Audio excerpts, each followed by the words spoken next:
நண்பர்களே, நான் தான் லவ்லி ஃபேன்சி ஜலாலுதீன் திருச்சியிலிருந்து. இப்போ ப்ரீபெய்ட் நண்பர்கள், அதாவது ப்ரீபெய்டில் சிம் கார்டு வச்சுருக்க நண்பர்களுக்கு ஏர்டெல், விஐலேருந்து ஃபோன் வருது.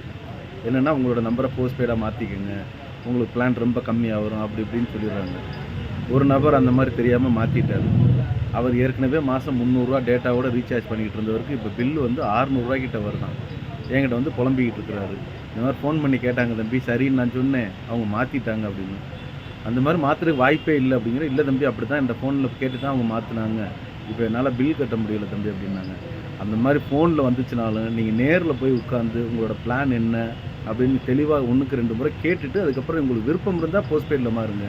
அதை விட்டுட்டு ஃபோன்லாம் ஓகே சொல்லி நீங்கள் போஸ்ட்பெய்டுக்கு மாற்றிக்காதீங்க. பின்னாடி ஒரு 300 முடிகிற ஒரு மேட்ரு நீங்கள் ஒரு மாதம் 600 700 கட்டுற மாதிரி ஆயிரும். அது கண்டிப்பாக நீங்கள் கட்டியே தான் ஆகணும், இல்லைன்னா தேவையில்லாத சிக்கல். அதனால் கூடுமானவரை ப்ரீபெய்டில் இருக்க முயற்சி பண்ணுங்கள். இல்லை அப்படி போஸ்ட்பெய்டு போகணுன்னு விருப்பப்படுற நண்பர்கள் நேராக ஆஃபீஸில் போயிட்டு 1க்கு 2 முறை தெளிவாக கேட்டுக்குங்க. சில பேர் வாடகை மட்டும் சொல்லுவாங்க, அந்த ஜிஎஸ்டி அதெல்லாம் சொல்ல மாட்டாங்க.